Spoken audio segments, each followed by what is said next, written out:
And how is Bitcoin, cryptocurrencies, really bringing the awareness and the understanding of what is money to the world? So a lot of people think that we used to have to find a weird thing to trade with someone else just by barter, right? So way back when, if you wanted a cow, the guy only accepted chickens. You'd have to go find a chicken to trade with the guy. That's not true. Never actually happened. It turns out that the first form of money was reciprocity, which means that when you do a thing, you expect someone to act in kind back to you.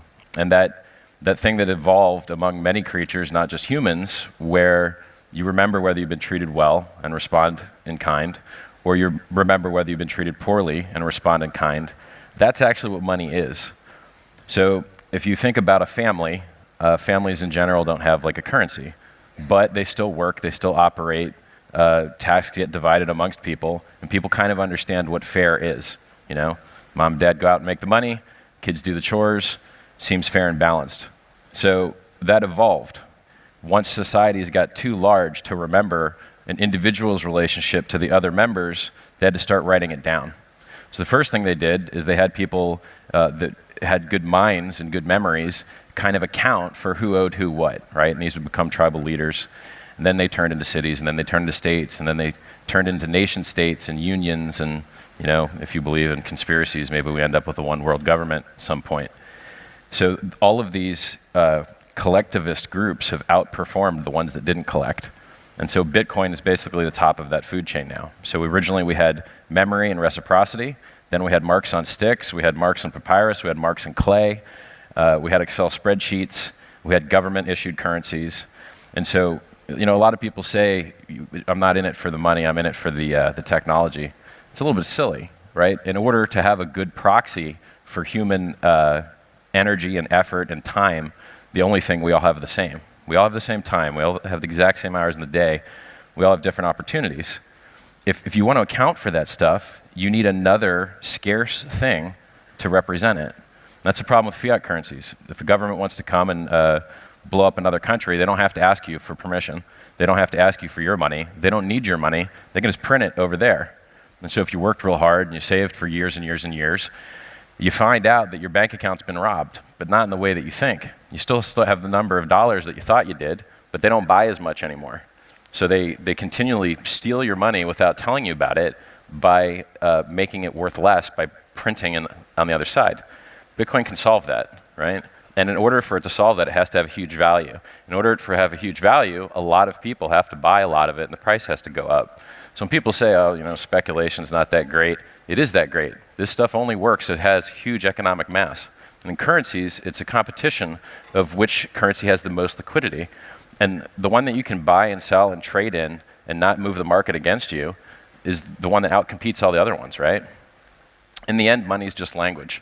So if you want to, in the United States, we had a law from the Supreme Court, the Citizens United case, which stated that you couldn't really restrict how a company spent their money to influence an election because it was considered free speech, political speech. And if you can't spend your money, you can't influence politics, you can't execute your will. And by that same token, you know, a lot of this AML, KYC, fake law enforcement that doesn't stop crime, it tries to bother people that have already successfully committed crime and then make it harder for them to hide their money, I guess. You know, that makes it harder for normal people who didn't commit crime, the vast majority of everyone here, to do normal day-to-day things. You know, it shouldn't be nearly impossible to open a bank account, especially if you're an American. And it shouldn't be nearly impossible to, you know, you get on the airplane, they don't accept cash. They just accept cards. Half the people in this country don't accept American Express for whatever reason. It's stupid, right? I should be able to spend my money how I want without all these extra, oh, please, can I spend my money, please? You know, it's stupid. Blockchain can solve a lot of those things, and it can only solve them with a giant economic mass. So if you're just buying and hoping to get rich, that's enough. That's okay. You don't have to be a developer too.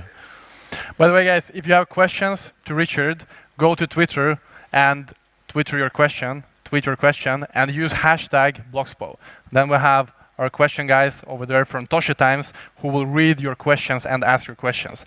So the topic of money is key here, that now people are really starting to ask questions. And for me, the topic of money has been central since I was a young kid.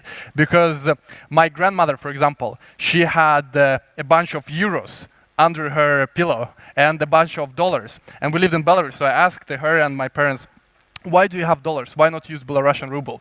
You can buy things, you can use it. But then my parents explained to me that it doesn't really mean a lot, and therefore we need to use other currencies just in case something happens. And what do you think is the difference between different countries? For example, you from the US, do you have issue explaining Bitcoin to people? Because I think the Swedish audience is also such that many people are just asking, why do you need cryptocurrencies? Money is already digital. I have my bank account, I can transfer. So if we can really dive deep into it, what is the real value add for people in the Western world, in US and developed countries? Sure, that's an easy one. If you have money in a bank account, what you have is an IOU. And sometimes you don't get your money back. So in the United States, there's the FDIC insurance, which covers you, I think, up to $200,000 per account. So I guess you can shard your money across multiple accounts, try and get insurance on each one. But if you've got a fair amount of money, a bank can go out of business and you're not getting paid.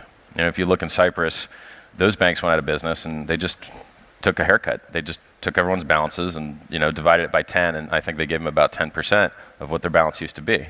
Well, it doesn't have to be like that. If you can hide your naked pictures of yourself, you can store your own money. If your nudes aren't flying around on the internet, oops, well, your private keys might not be either, right? And then you've got an actual bare asset that you control, and you don't have to beg the bank to let you access it at hours that they like, with counterparties they like. I dare you to send a wire transfer to a weird country sometime. They'll just say no.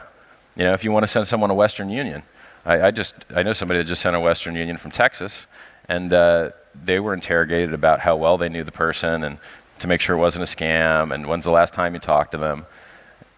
If you actually try to send some money to somebody by Western Union, you're going to get interrogated. If you try and send a wire from the bank, you're going to get interrogated. And it's really a question of how much you want to get interrogated about something that's supposed to be yours.